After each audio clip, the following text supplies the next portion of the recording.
Thank you for joining us today. Good morning, good afternoon, or good evening, depending on where you're joining us from. My name's Ava. I'm just going to start off this session of Policy Dialogues for today. Policy Dialogues is the name of the series of seminars from the Johns Hopkins University Universitat Pompeu Fabra Public Policy Center, which aims to make knowledge around policymaking and its impacts on people's quality of life, well-being, and equity more accessible. I'm pleased to share that today we're celebrating the 20th Policy Dialogue session. It's been going since 2022, so yeah, we're really proud of how it's been developing over the last 2 years. You can see, if you're interested in the other topics that we've covered in the last 19 sessions, you can see the whole videos of previous sessions on our YouTube channel, on the Centre's YouTube channel. So today, I'm delighted to invite 2 panelists and 1 discussant to present their research on planning for food systems, equity, and the city. And all 3 of them have different experiences of researching in the Americas. So firstly, Yilai Mui. She's a Bloomberg Assistant Professor of American Health in the Department of International Health and Institute for Health and Social Policy at the Johns Hopkins University. Yilai's research focuses on addressing structural determinants of food systems and health equities through the lens of systems science and urban planning. Yilai currently directs a study investigating the legacy of historical racialized policies on current day inequities in urban food environments and the health outcomes across 6 US cities. After Yilai, we've got Ornella Moreno Matar. She's a PhD candidate in political and social science at the Pompeu Fabra University in Barcelona and a researcher in the research group on health inequalities, environment and employment conditions. Ornella's professional experience includes roles in various government institutions in Colombia, including the Ministry of Health, and her doctoral research examines the cost equity of interventions to reduce obesity and overweight. And then following 2 presentations by the 2 panelists, the discussant for the session will be Shanique Parks. Shanique's a communication expert, and she's pursuing her Doctor of Philosophy in Population Health at the University of Oxford in the UK. Shanique's research looks at the impact of digital communication on food decision-making among young adults in her home country, Jamaica, and in the United Kingdom. In her most recent role, Shanique worked as the communication consultant at the Pan-American Health Organization, WHO office, serving Jamaica, Bermuda, and the Cayman Islands. So thanks to all 3 of you for taking part in today's session. I'm now going to hand over to Shanique to introduce the content of the session today. Thank you. Good afternoon. It is my absolute pleasure to be with you this afternoon, and we'll be focusing today's dialogue on planning for food systems, equity, and the city. Now, the Americas is quite a diverse region. The experiences of people in North America is very different from places like Colombia and even from Jamaica, where I'm from in the Caribbean, which is also part of the Americas. It is incumbent on us to consider and discuss the food systems as a region and also the ones nationally and locally, if we are serious about changing how we consider health. And research has shown that people's behaviors are impacted on by the social determinants of health, which is like the cultural and social things, the commercial determinants, what sort of foods are available for them, and of course, structural determinants. And right now we are able to discuss each of those.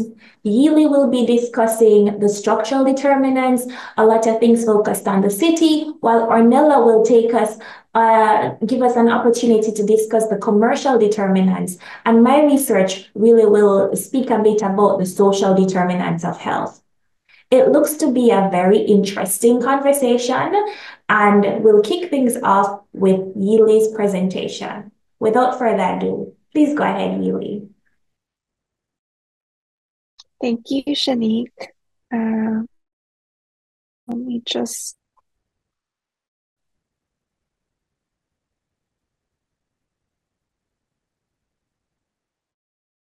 Okay. Seeing this. Great. Well, I'm delighted to join you all. Thank you so much for the invitation and warm welcome. As mentioned mentioned is Eli Moy, and I'm going to be kicking us off first, providing a quick intro of food systems just to get us all on the same page, and then talk briefly about the state of our food systems and why it's so critical for us to be paying attention to them.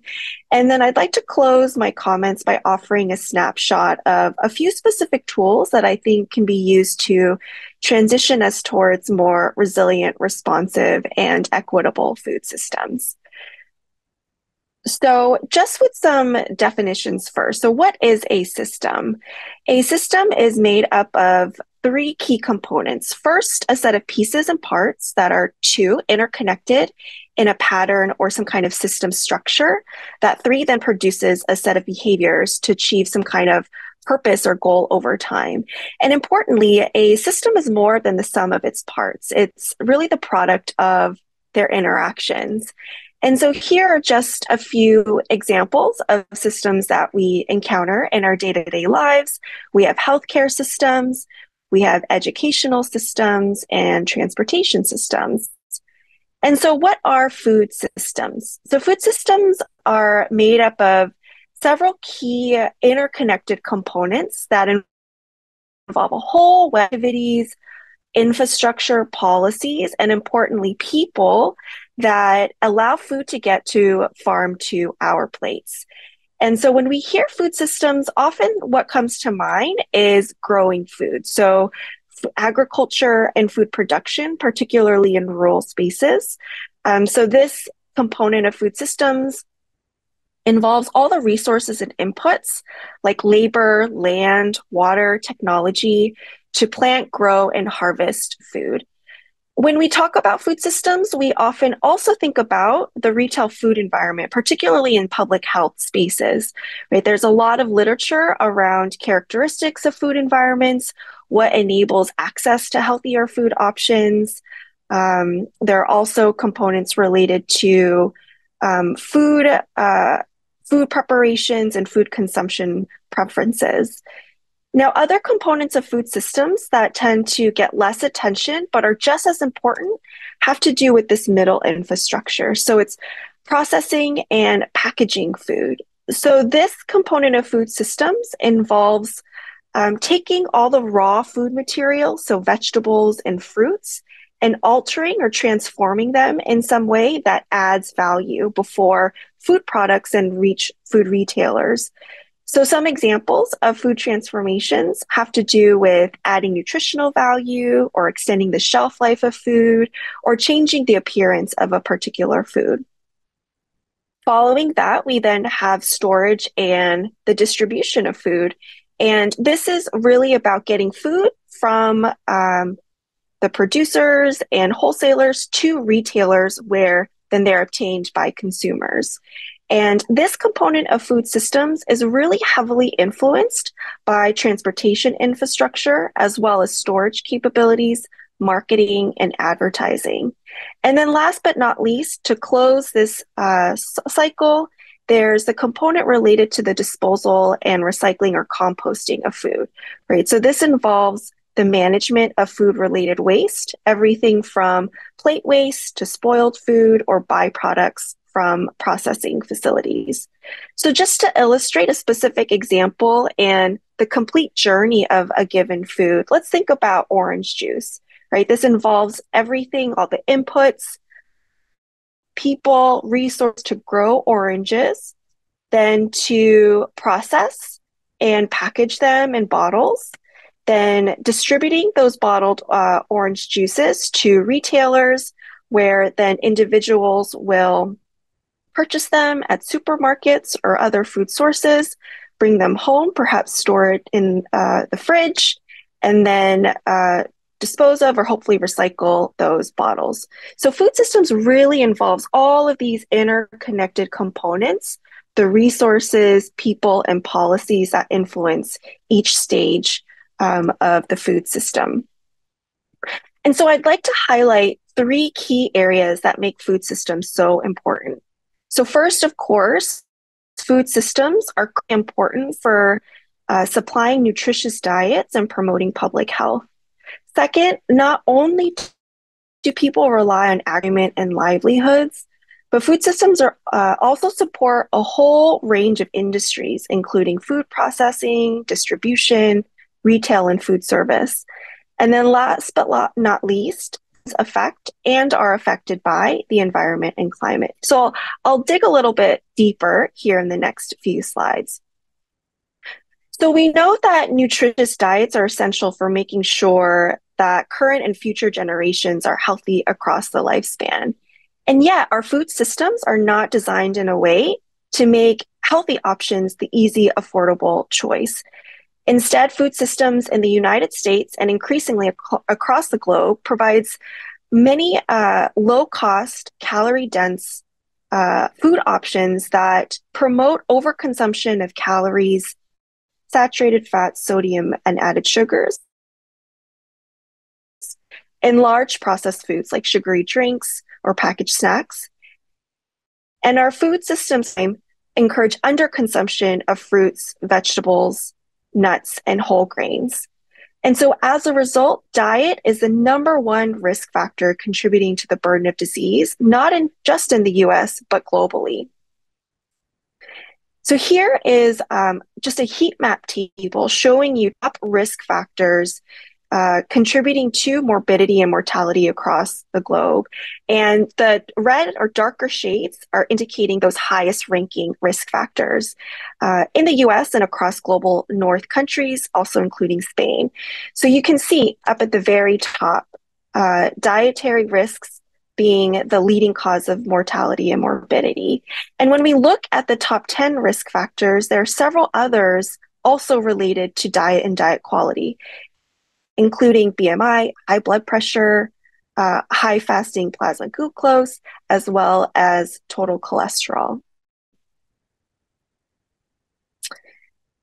An important contributor of diet quality is also food security. And the prevalence of food insecurity was trending downwards until 2020, then showed an uptick to almost 13% among all US households in 2022, in part reflecting higher food costs and the phasing out of pandemic relief measures.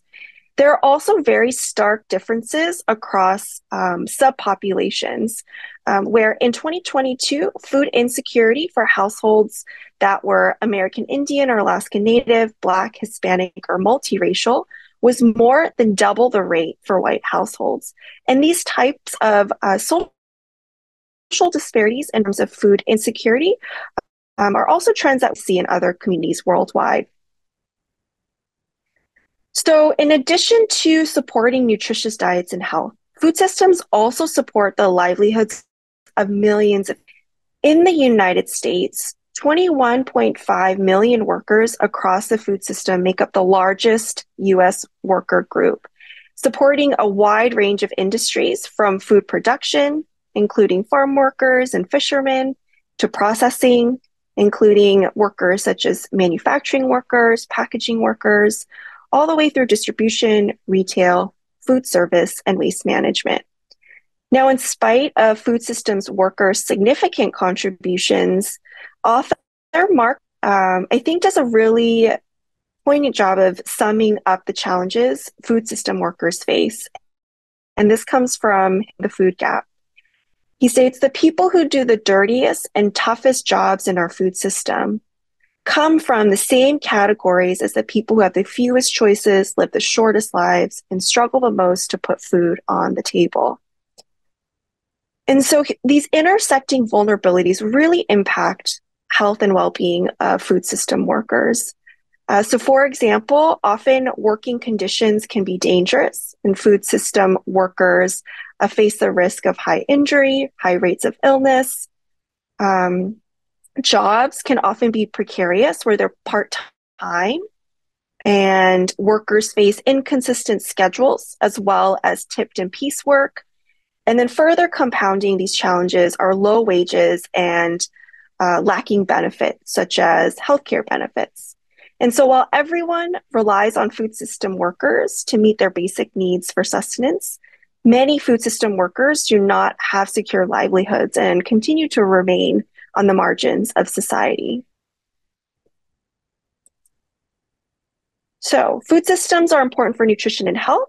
Food systems are important for livelihoods and health of our workers.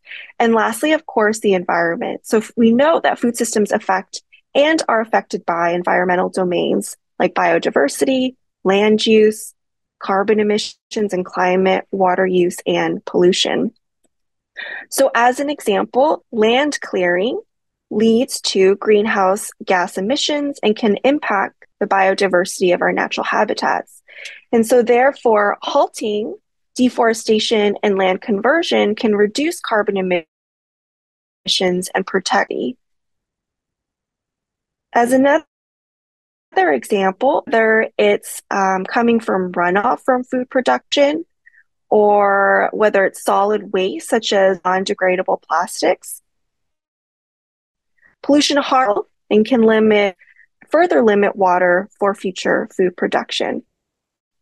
So overall are multifaceted and complex, encompassing social, political, economic, and environmental dimensions that impact. So to create change and transition our food systems to be more equitable, sustainable, and responsive. So this is a conceptual framework by the National Academy of Medicine that I think nicely depicts the relationships between these more upstream structural determinants and social determinants of health, and how their combined impact shape material circumstances and ultimately impact equity in health and well-being.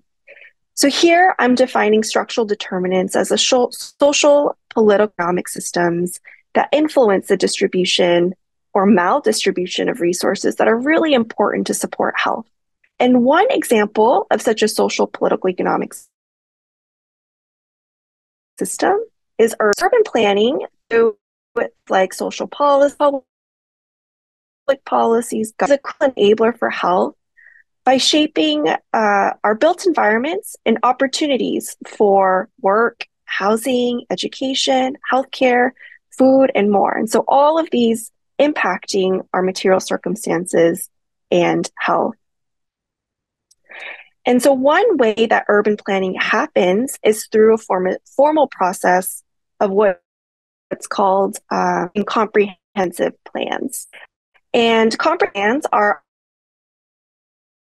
often requirements.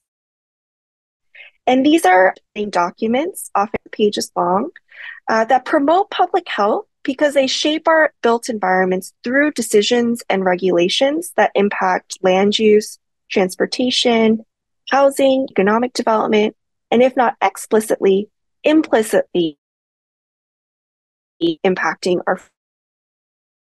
So these comprehensive as blueprints for plans and investments in shaping our environments. And so given planning's critical role in shaping health and well-being, the American Planning Association in 2019 ratified the Planning for Equity Policy Guide. And so this planning guide takes an equity in all policies approach, really encouraging planners to use a much more holistic lens to ensure that proposed policies and regulations will benefit all residents of the community in a way that will reduce or eliminate inequity. And so when we think about the role of urban planning in transitioning food systems, there are many entry points and a range of opportunities to create influence and change. For example, when we think about growing food, planning can impact access to land, the quality of soil, access to water. We think about processing and distributing of food. This is influenced by planning decisions around transportation. We consider food system workers in each of these components. There are economic development planning and policies that can impact these sectors. In terms of the retail food environment, planning can influence zoning policies as well as transportation infrastructure that can either make it easier or harder for consumers to access different types of food sources. At the household level, families, individuals are making decisions and trade-offs about how to spend their money. And so indirectly, planning can impact food systems through housing policies, making housing affordable, can also impact access to water as well as employment opportunities, right? Individuals need money to afford and purchase food. And then lastly, in terms of waste management, planning can once again impact access to land, so opportunities for composting food, as well as transportation infrastructure to help in moving food-related waste. Okay, so in spite of all of this potential, there's still a lot of opportunity to strengthen the area of work in food systems planning. In a national survey of just over 1,000 planners across the United States in 2014, it was found that less than 10% of planners reported being either involved in food systems planning or that food systems was a top priority in their comprehensive planning. And interestingly, around the same time, there was a survey directed to planning departments trying to understand attention public health was being integrated into planning practices. And less than 1 in 3 of respondents indicated that their city's comprehensive plan addressed public health, and less than 2% shared that public health was actually an area of professional expertise. And this was reflected when taking a closer look at what kind of public health topics were being explicitly addressed in comprehensive plans. So this is showing you the various public health topics that were being planned for in the city's comprehensive plans. And what we see on the left here is more than 70% or around 60%. Over here, a lot of attention paid to issues around recreation, public safety, active transportation, right? Far less attention paid to issues tied to food systems and food security. So we see here about 10% of comprehensive plan addressing issues around healthy eating, and even fewer addressing issues around food security, nutrition, etc. And so given this current state, what can we do about it? So I just want to share a few that I think can help transitioning to more equitable, sustainable, and healthy food systems.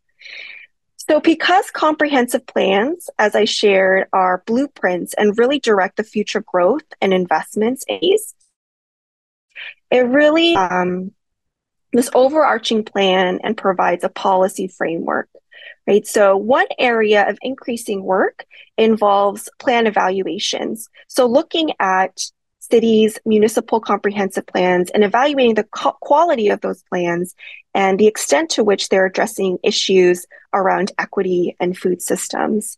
And so the images to your right are a couple of papers and tools that have been developed to focus on these issues. And what we're finding from some of the more recent literature is that there's been less attention paid to issues around cultural food security and preferences in food systems, and a lot of opportunity to really strengthen agency and engagement, especially of marginalized populations in the making process. So thinking about those food systems workers that I discussed previously in the presentation. A second tool or approach has to do with utilizing systems thinking. So I like to share this photo here, which comes from an old story about blind individuals touching different parts of this elephant and thinking the wall or it's a rope, depending on which part of the elephant that the individual is touching. And basically the moral of the story is that each individual's reality is in fact true, but it's only part of the larger picture, right? So this holistic, fuller view is really at the root of systems thinking. It's a way of seeing and talking about reality that helps us better understand and work with systems to influence the quality of our lives. And there are several types of models and approaches we can use to better understand systems and gain those insights. So I just want to highlight a couple, and I'm happy to talk about them further in the Q&A. So a good starting place is to just get a good understanding of the system itself. What are the different components? How are they connected to one another? And these are often depicted through system pictures or causal loop diagrams. But also examine and understand how are different individuals and social networks, and how do those relationships impact them, right? So social network analysis is a different type of model that can be used. And also explore much more sophisticated simulation models to really gain deeper insights about dynamic behavior in systems. Then lastly, the last tool or approach that I would share are food policy councils. So food policy councils are organized groups of people from various sectors of the food system that work to address food systems issues through policy, programs, partnerships, and education. And I just want to direct you to works.org website. There are over 300 food policy councils across North America, and you can find more information about the site listed below. And here you can also tons of resources related to food systems, technical assistance, and capacity, how different food policy councils look in different spaces and what kind of action and change they can in their communities. And I think with that, I will close and say thank you for your attention, and I'm looking forward to our discussion. Thank you very much for such it over to you, Shanique. Thank you very much for such a great presentation. It had me thinking a lot about the way in which food systems, we need to consider them full circle, not simply accessing food or the retail environment, but from farm to fork to even the workers who allow us to have these these items on our table and in our supermarkets. So really great presentation. I look forward to delving a bit further into that as we do the Q&A. Next up, we have Ornella, who will be presenting on the experience in Colombia and speaking a lot about the food policies there. Ornella, over to you. Okay, good afternoon, everyone, and thank you to the Public Policy Center for the invitation to participate in this policy dialogue. I'm Ornella Moreno Mata, PhD student in political and social science, and I will focus my intervention on one food system component, which is the food policy. And I will present some examples of implementing this regulation, especially from the Colombian case. Now, I will start with a statement, and is that food problems are power imbalance problems, because power involves decision-making, involves network, involves connections and resources. And there is inequity in how we access food and who controls the decisions that affect us. Also, there are inequities in our decision-making tools and the scope of our own decisions. And I want to return to the concept of power later in the presentation, but for now, let's look at the type of policies most often implemented to address these food system issues and to manage this power imbalance. Food systems require regulation and policies that address different stages of food production and consumption, as well as the involvement of different actors. Not all these regulations are considered food policies. Many are, but others have a different regulatory nature. Although they intentionally or unintentionally include the regulation of food systems. Today, I will attempt to summarize some grouping of policy types in a general way, but this is not an established grouping. Rather, it is an intent to summarize the focus areas of the policies, and I will then focus on a particular group named nutrition food, that are those food policies that impact the nutritional aspects of our diets. The first group are the food security policies that aims to ensure that all people have physical and economic access to sufficient, safe, and nutritious food.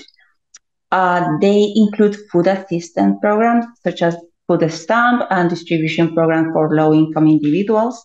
And the example I want to show is El Plan de Alimentación Escolar in Colombia, which, like many programs around the world, aims to guarantee food and the minimum of nutrients to children from low-income communities. The second group are the agricultural policies that are focused on agricultural production and natural resources management to ensure a stable food supply. They may include agricultural subsidies. They also include farmer support programs and environmental regulation and soil conservation practices. One example is the Brazil's food acquisition program that aims to support family farming and combat hunger by purchasing products directly from family farmers and distributing them to vulnerable populations. Also, we have the food trade policies that are focused on regulating international food trades and promoting equity in agricultural trade. They may include international trade agreements, and the most common regulation are the import and export regulation, and measures to address the dumping of agricultural products. This is one example, the US, Mexico, and Canada agreement that facilitates trade in agricultural products among these three countries, and it aims to reduce trade barriers and promote economic integration in this region. Then we find the food sustainability policies that are focused on promoting sustainable agricultural and food practices that protect the environment and build resilience to climate change. They may include subsidies for sustainable agricultural practices, incentives for organic farming, and biodiversity conservation programs. Another example from Colombia is the Programa Nacional de Agricultura Familiar, the National Family Farming Program that promotes sustainable agricultural practices among small-scale farmers, and it provides technical assistance. They provide financial support and market access to encourage environmentally friendly farming methods and improve rural incomes. Now, agricultural and sustainability policies may sound similar, and in fact, the agricultural policies should be always sustainable. And I'm showing you two examples, like the example from agricultural policies is an example from family farming. Also, the example from sustainability policies is an example of family farming. But the difference is that while agricultural policies are focused on supporting farmers' income, sustainability policies they add these environmentally friendly farming methods. That's the difference. And I'm going to talk more about sustainability further in the presentation. So finally, we have the nutrition policies that are focused on improving diet quality and reducing malnutrition rates, including overweight and undernutrition. They may include regulation on food labeling. They include taxes on unhealthy food, nutritional education programs, and food advertising or food marketing.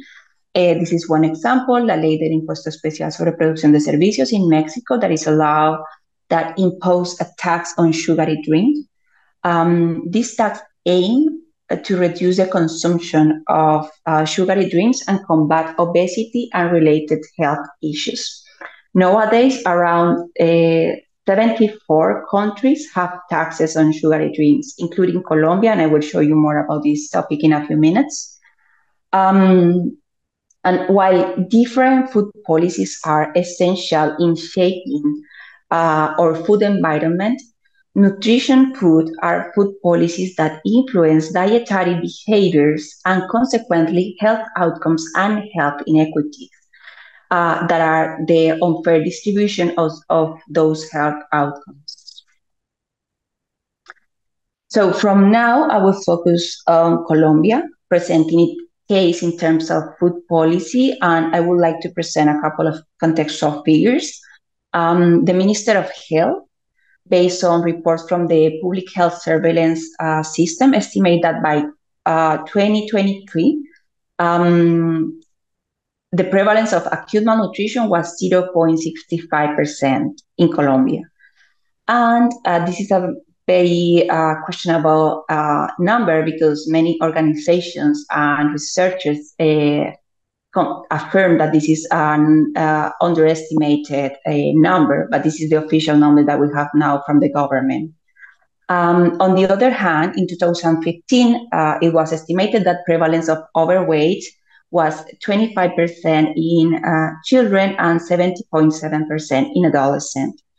Now, you can see that the first number is from 2023 and the second number is from 2015.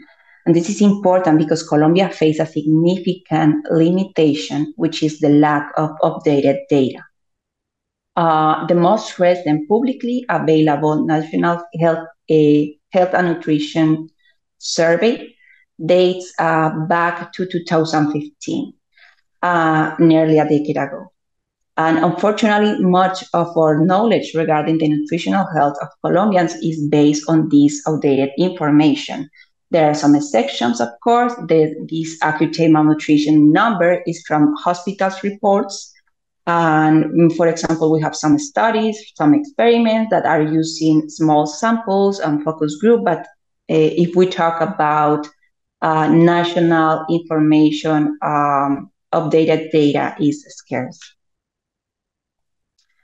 And there is a higher occurrence of overweight and obesity in adults with lower socioeconomic level, especially non-pregnant adult women in medium-low socioeconomic level have higher prevalence of excess weight.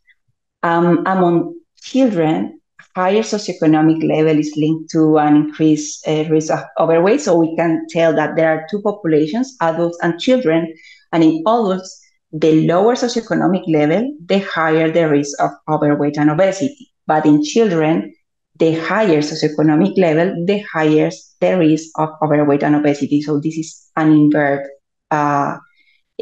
prevalence and risk. And for now, I'm only talking about obesity and overweight, but the truth is that there are so many health problems related to the consumption of ultra-processed food and food with higher level of sodium, sugar, and trans fat in general, that it's important to clarify that overweight and obesity are just the tip of the iceberg in this matter. So in order to manage these health problems related to the consumption of ultra-processed food that are causing negative and unequitable health outcomes, there are different regulations. For example, the marketing regulation, which are rules and guidelines defined by the government on how food products can be advertised and promoted. These regulations protect consumers, particularly vulnerable groups such as children, from misleading or harmful advertising practices. And in Colombia, the regulation of marketing of ultra-processed food is still very limited, and many challenges are faced because marketing is constantly evolved. This is not just a situation in Colombia, it happened all around the world. For instance, when you regulate marketing on television, you will find it in sports events. And if it's regulated in sports events, it appears in schools. And if it's regulated in schools, then the marketing moves to social media and video games. So this type of regulations face many challenges, especially in this regard. Another regulation are the warning labels. They are informational tags placed on food products to alert consumers to potential health risks associated to the consumption of these products. These labels typically highlight high levels of ingredients such as sugar, salt, saturated fat, which are linked to chronic health conditions like obesity, diabetes, heart disease. And the goal of warning labels is to provide consumers with easy, accessible, and fast information that can guide healthier food choices.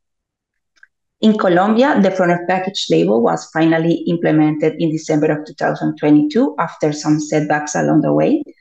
And it has now been in place for a year and a half. And around the world, we can find different labels, such as the Nutri-Score, the octagonal warning label, that is the one that we implement in Colombia, or the Nutri-Informed battery, just for having some examples. And there are also studies that demonstrate the effectiveness of these policies in reducing consumption of these products. Some studies present strong results, while others are more cautious. Understanding that measuring effectiveness of a policy on one outcome that can be determined by different factors is very complex. Okay, another measure are the taxes on sugary drinks. These taxes aim to discourage the purchase of sugary drinks by making them more expensive, thereby encourage consumers to opt for healthier alternatives.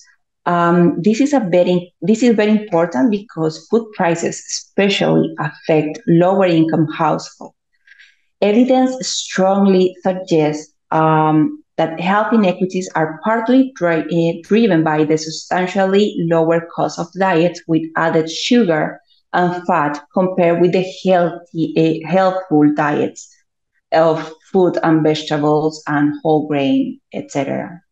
In Colombia, the tax reform from 2022 established a progressive tax on sugary drinks that began its implementation period in November of 2023, 1 year after the front of package labeling policy. And this is a study that published last year that I really like. Researchers from Mexico and Colombia conducted it to present evidence on how the regulatory process in Colombia needs to be more transparent and freer from conflict of interest. The influence and lobbying of ultra-processed food producers have a significant impact on policy and decision-making at the macro level in many countries. This policy, this research is focused on the taxation policy, but you can find also policies like this analyzing this process of regulation of front of package label in Colombia and the lack of transparency during the process. So as I mentioned before, ultra-processed food also significantly impact the environment. We cannot talk about our health without discussing the health of the ecosystem in which we live. Therefore, it's important to analyze the city as the center of people lives and the environment in which we carry out our activities. To mention two figures, the largest annual use of virgin plastic is for packaging, which accounts 40% of the total plastic demand and more than half of the world plastic waste. One example, Coca-Cola alone placed 112 billion single-use plastic bottles on the market in 2020. Also, the ultra-processed food industry fostered biodiversity loss, promoting monoculture farming, which is a major factor in soil erosion, replacing crop rotation techniques and reducing the consumption of traditional and natural food that provides dietary diversity. Consequently, diets become rich in products, but very poor in diversity, and this negatively impact biodiversity and ecosystem. And I'm not even mentioning the water footprint.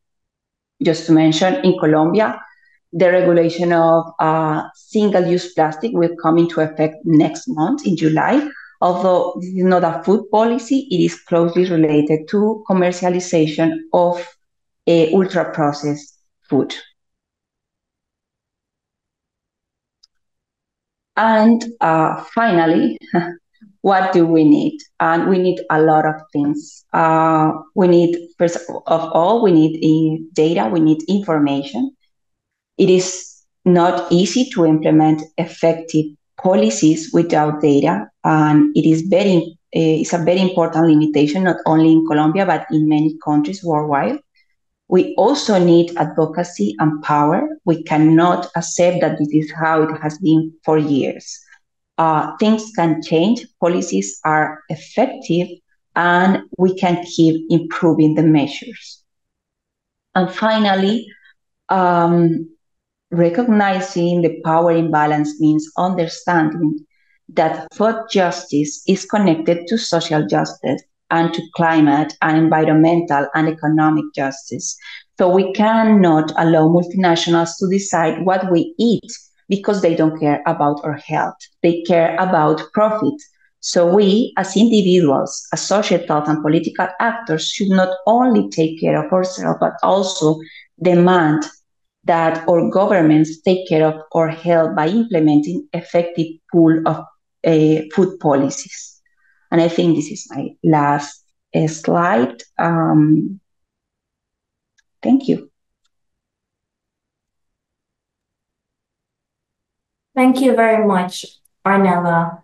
Both presentations would have given us an opportunity to consider, one, food systems, two, the role that urban planning plays in food systems, access to foods, and also the commercial determinants of health.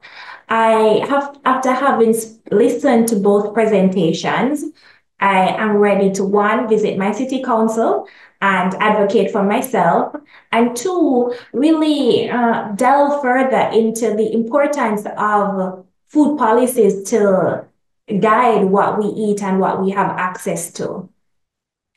Now, my background is in communications, and my research looks at the social determinants of health, particularly for young people aged 18 to 25.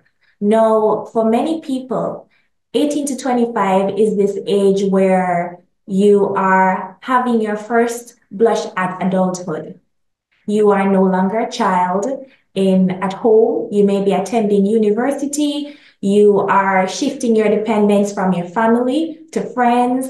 And the habits that you form at this age will likely follow you through for the rest of your life.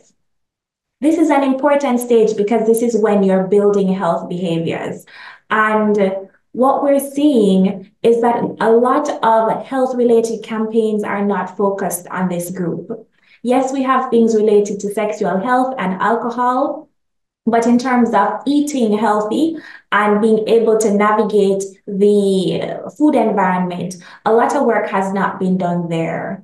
And when we consider that looking at social media platforms, the 18 to 24-year-old age group is the one that's the largest one on Instagram, Snapchat, and TikTok. We now have an opportunity to, one, get an idea of how they tick and to understand what's needed to better communicate with this group. I came across a study recently that it said it was basically a qualitative study, and they drew on a quote that was very powerful to me. It really spoke to how people between 18 and 25 believe that the people in the ads that they see talking about food do not look like them. They do not consider things the same way that they do. And essentially, they're in this space where they're coming across information that they may not know whether it's good or bad. And when it comes to children, there's this rights-based approach where we consider, okay, the rights of the child, we do not want to expose them to like digital marketing or certain type of things because they're too young. And when it comes to older adults, we focus on behavior change. But 18 to 25-year-olds are at a sweet spot where we can expose them to information that will allow them to make informed decisions about the foods that they consume and the health behaviors that they'll adopt for the rest of their lives. Now, the food environment online, the food environment has changed because of how our reliance on digital has become central to our lives. And we see a lot of people getting recipes online. We see a lot of people understanding, okay, this restaurant is where I should visit, and considering new types of cuisine. But that's ameliorated by what their peers are doing. But unless we speak to young people to understand what are the social determinants affecting them, where are they getting their information, who do they trust, we won't be able to meet them where they are to enable them to be the type of people who are empowered to make decisions about food. Now, my research does that, and I'm looking at it in Jamaica and the UK. And so today's presentation about the food system is actually extremely interesting because there are many different sides to the coin. And traditionally, we would say there are two sides to a coin, but what we found is that this is it's a multidisciplinary discussion that we need to have. It cannot simply be a discussion about regulating through food policies if we do not consider how we're planning our cities and the comprehensive urban plans that Yeli spoke about earlier. We won't be able to put people in a position where they can make decisions about the types of foods that they should eat and their own health. So with that, I am excited and I look forward to the question and answer segment where we'll be able to delve a bit more into this discussion. Before we begin, let me say Happy Sustainable Gastronomy Day. This is the first of such days being celebrated. And so I really want to open the floor up for any questions for the two panelists and myself as discussant. Right, I'm seeing one question. The question comes from Julian. He says, well, it's also a comment.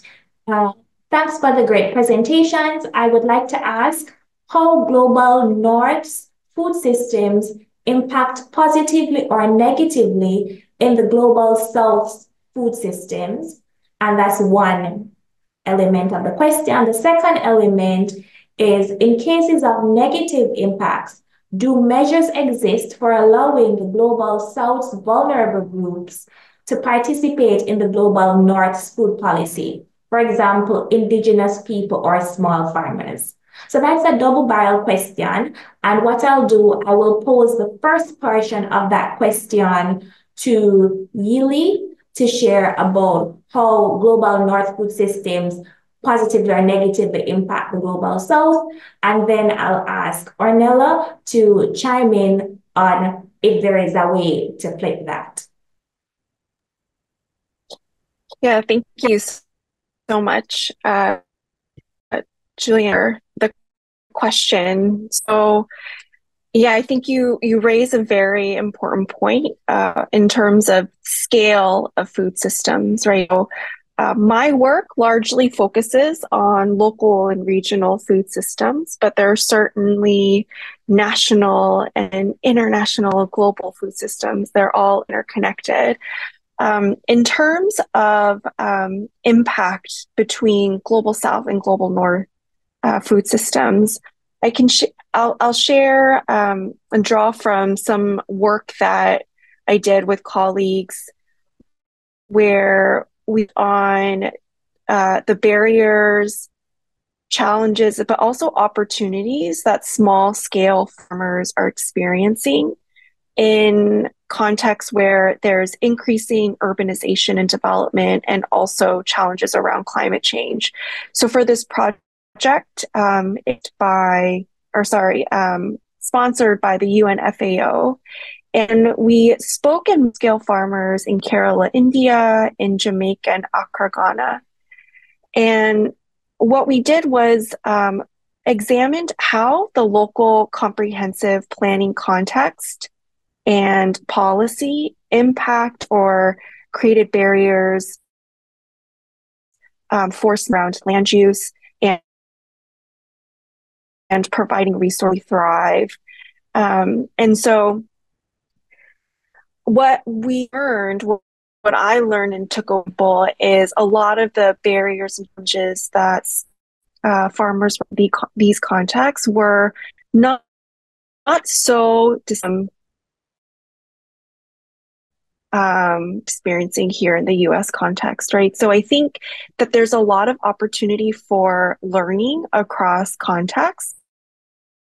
And models that we actually learned in the global south context in Kerala, India, was this food system set up to support small scale farmers in parts of the food system that I mapped out, all production to creating this cooperative of thousands of small scale farmers where they would aggregate all their food products and then distribute them to various markets. And at the point of sale, 95% of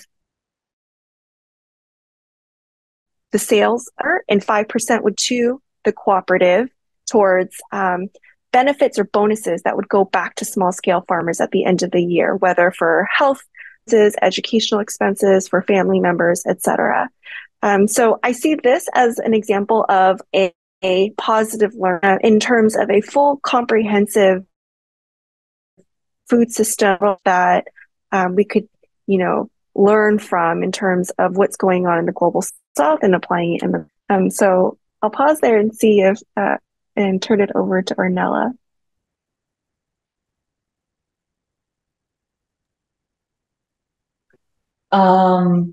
So I think this is a very important topic because, in fact, colonialism is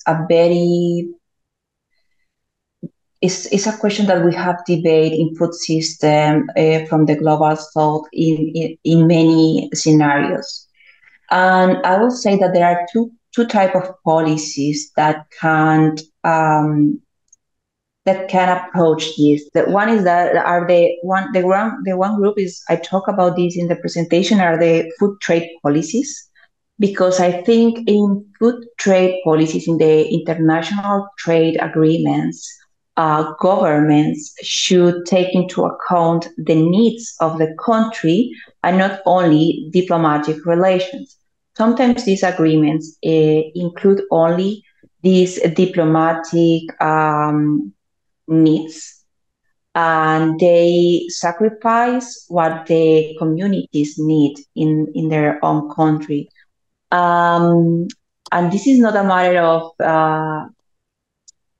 have a preference from national production over international production. It's a matter of prioritize what you need in your country, and you need that diplomatic relationship, but you also need local production and improve local economy. So this is one component. And the second component is how we inside the countries design the policies. And I think we're starting to understand that the closest to the problems, the closest to the solution. So that's why, at least in Colombia, in the recent years, we're starting to include very participatory process in the definition and the construction of the policies.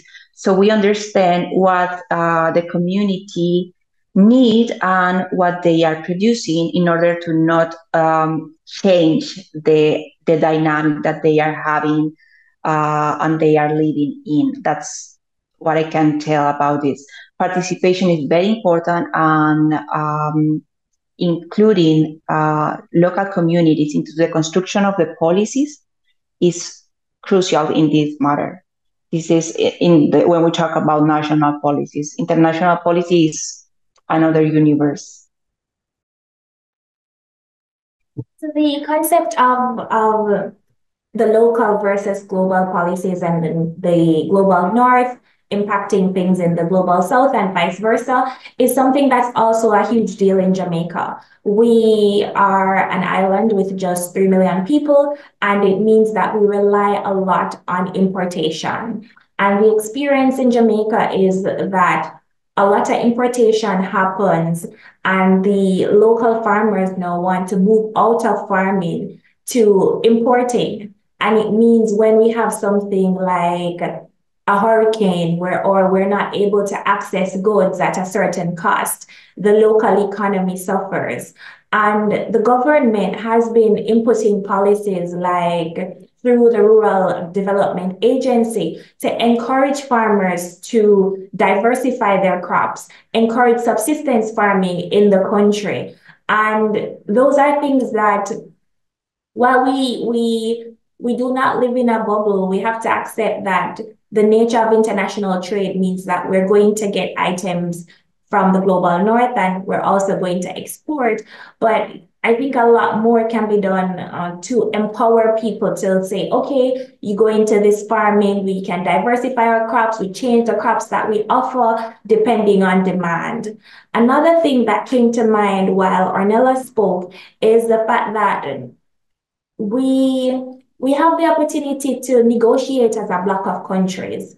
So Jamaica is part of CARICOM, and CARICOM is the English-speaking country, the English-speaking colonies in the Caribbean. So when we're coming to a trade relationship, we are able to negotiate as a bloc versus as one single country, because this allows us to have an economy of scale. I think that approach can be used when we consider what we're doing for small farmers, because we are still a region. And the information that Yili shared about what's happening in India, Jamaica, and in Ghana, it really speaks to the importance of us coming together as a bloc, especially developing countries, to negotiate the type of policies that we want for our farmers and the people in our countries.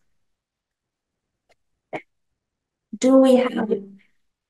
So the other question, there are some other questions that I have for the team, and please feel free to pose your questions in the chat.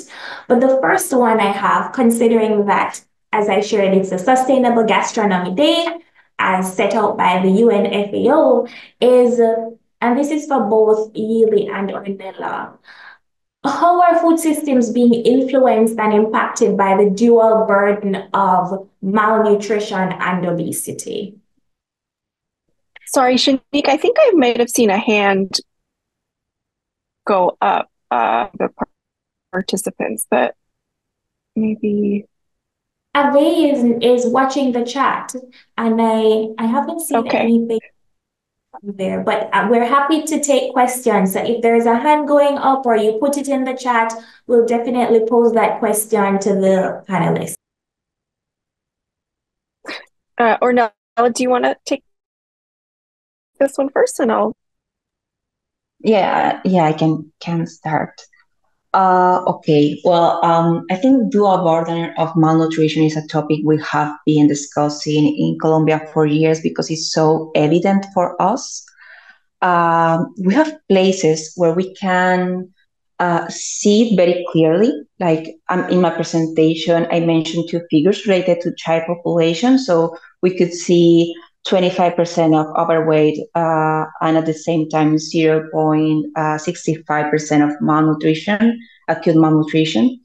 And we can observe in the cities where we see high rates of overweight, while in some regions, like La Guajira in the north of the country or El Chocó on the Pacific coast, that they report higher undernutrition and higher level of poverty. But there is something particular in Colombia that is the case of Bogota. Bogota is the capital of the country and is the largest city with about 11 million inhabitants, where we have reports of 66% of overweight and at the same time more than 3,000 cases of undernutrition in children. So this represents less than 1% of the children, but still we're talking about 3,300 children, malnourished children. That number should be zero. And it's happening in the same city when we have 66% of overweight population. So in 2019, local government in Bogota implemented a social policy. The name is the Compass. We have Compass that are these social policies that integrate different sectors, and they have a time frame for being executed. So these kind of policies normally articulate economy, education, health, and they have 10 years, 15 years, 20 years to execute a plan. So they implement this policy from 2019 and it will last till 2031. And in this policy, they brought together different local government sectors. They brought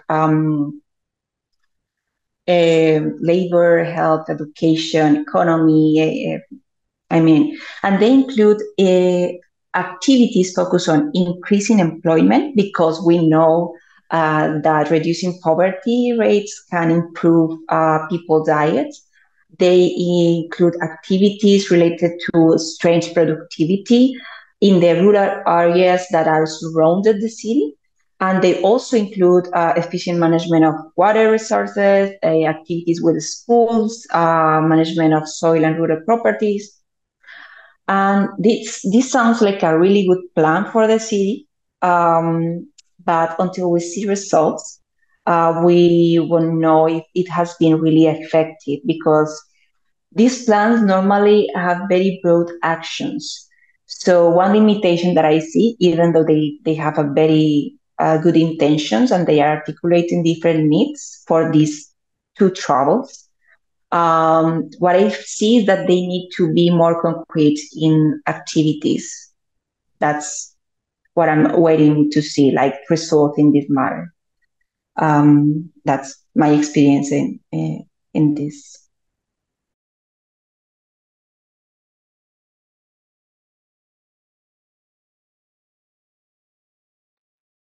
Really? Yeah, sure. I wasn't sure question, but in terms of nutrition, I mean, for me, I think gets so highlighted when we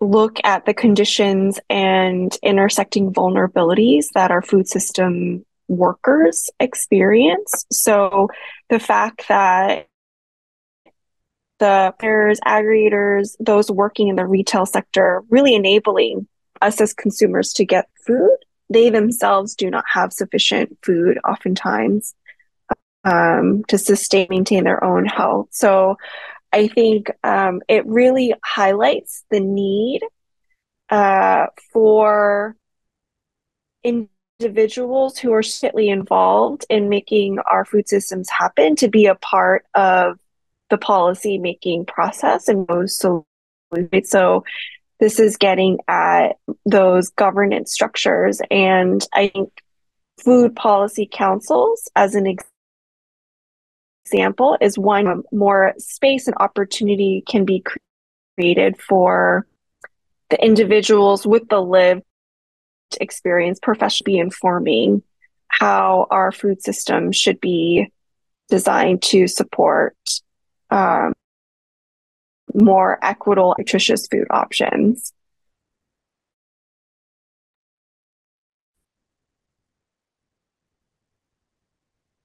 Thank you. We have a question in the chat from JB. The question says, what policy or political issues would you recommend for community-based solutions to scale up and enhance people's participation in food systems? This is a really good question considering what Yilai just said about food policy councils. So I will let you start off with that one, and then we'll hand over to Arnella, particularly because she gave the example mentioned in the chat. Yeah, really, really important question. I think one area, certainly not the only policy issue, that can really, I think, empower participation in food systems is around access to land. That's the starting place, right? And I think that, for example, what we found in our work in Kerala, Jamaica, and Ghana is small-scale farmers oftentimes do not have ownership of their own land. They're renting land, already barely making ends meet, but having to pay for access to the land to grow their food. So to just draw on some of the work here in the US context, in the city of Buffalo, New York, I am working with colleagues around this very issue. And how do we support access and ownership to land, especially for marginalized groups? And so I think that's one entry point that is really, really important of supporting advocacy for food sovereignty and just enabling more agency and power in terms of ownership food systems.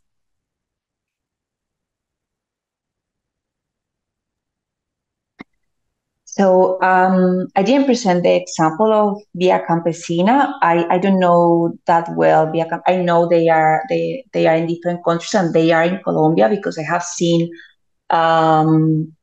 they are involved in the peace process participatory consultancy because they are advocating for farmers.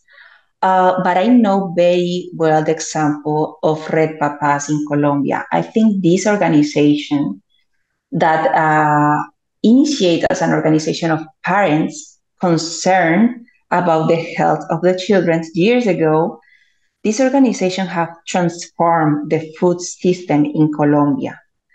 They have promoted, I think, most of the policies for healthy food at schools. They promote the front of package label.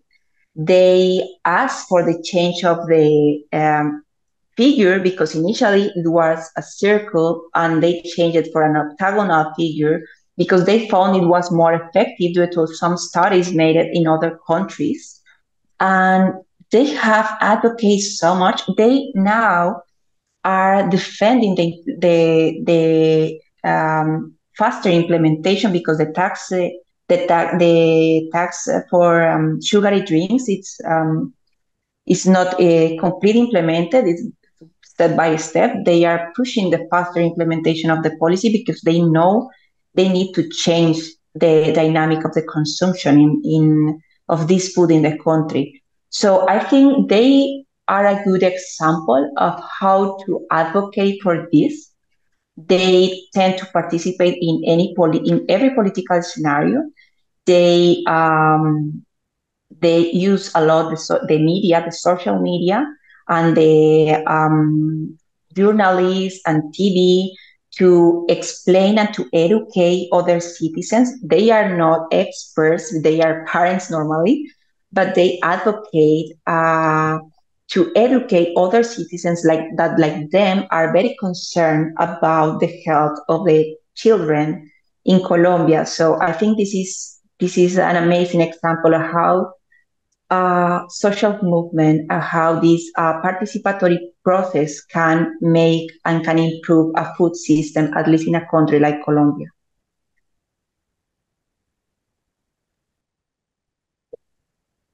The next question I have for you both is really directed at Yili. Why is it difficult for cities to address the relationship between food and health? Yeah, thanks for the question. I think one of the barriers is that, as I mapped out in the first few slides, it has so many connected pieces, and policymakers, decision makers working on those components are often in their own silos. And so it creates is moving towards more of a holistic systems thinking, right? So greater understanding how all these pieces across production, aggregation, detail, food consumption, waste, how they're, and decision makers can see developing a transportation plan, for example. In one of our evaluation studies, transportation plans are thinking about how around highway infrastructure and public transport. But often what gets missing is how are we moving citizens from one place to another so that transportation infrastructure is enabling them to get to the food sources in a reasonable amount of time. So I think where we can build capacity in this decision maker, how all these connections fit together, would be really, I think will really strengthen food policy going forward.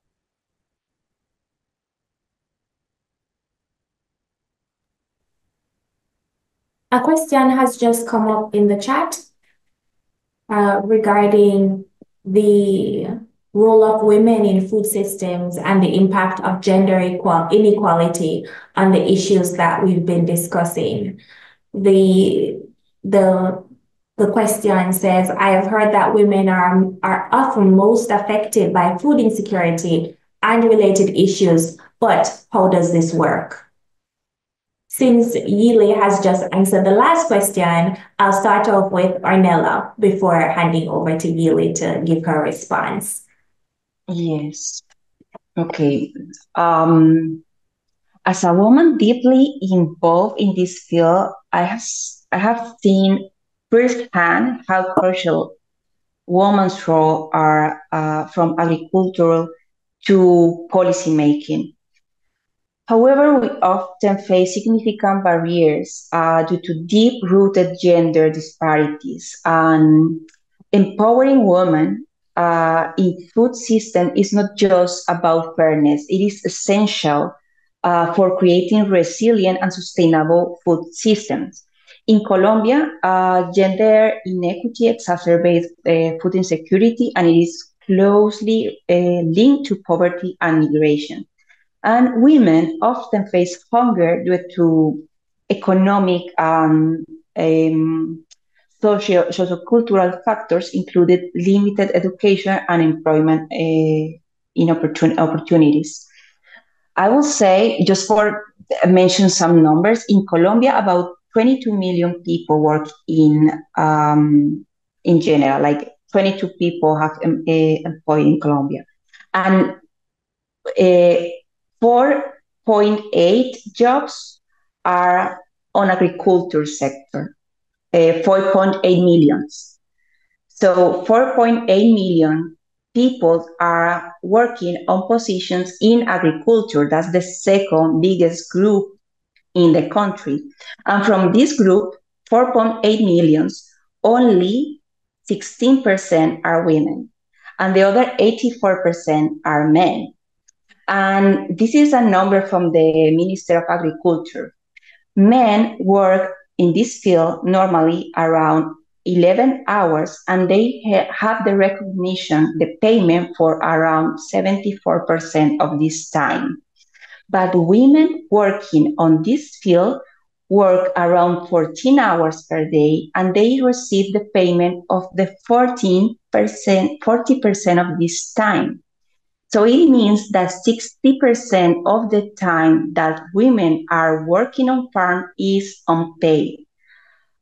It means women have fewer jobs opportunities, and those who has jobs earn less for their labor. Not complain, just these are just facts. And if we look beyond the agricultural sector, due to deeply established social and cultural norms with patriarchal structure, women carry most caregiving responsibilities. Women are typically ones who do the grocery shopping, we prepare the meals, and moreover, we work and we earn less on average than men, and we are and this is putting us in a higher risk of poverty and making us more sensitive to change of the food prices. Thinking about gender in food system goes beyond recognizing inequities in terms of gender, and it's beyond telling women, okay, then become a minister. It is about breaking down structures that are perpetuating the barriers we face in combating poverty. That's all.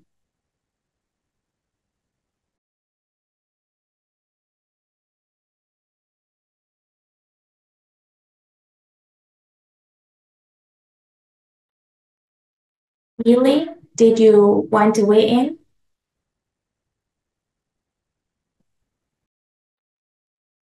I think that was very well said. I don't do as much work in gender and equity. No comments for me. Speaking about the topic of inequality in general, and we know that Ornella would have given some attention to the issue of gender inequality. I noted in your presentation, you mentioned briefly access to cultural foods and that sort of inequality that people have to experience. Would you be able to speak a bit more about that? I'm sorry, can you In your presentation, repeat you the spoke question, about, Shanit? sure.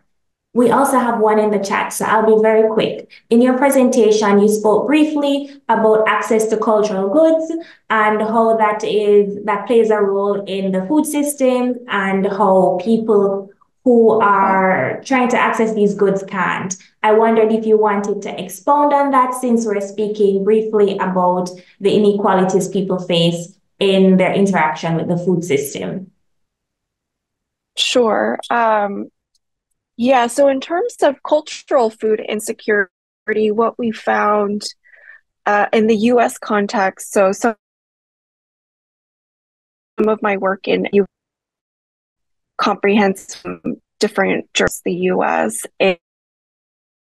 is not considered or very limited in scope. So I think, and this kind of ties to JB's question in the chat, when we think about equity in food system, a lot of falls on the narrative is it falls on the individual in terms of making healthy food choices. And the reason for this is a lot of the public health literature, a lot of the evidence is around this. But fortunately, the growing body of work pointing more upstream, right? Needing to pay attention to the social and structural factors really that shape our environments and resources that are available.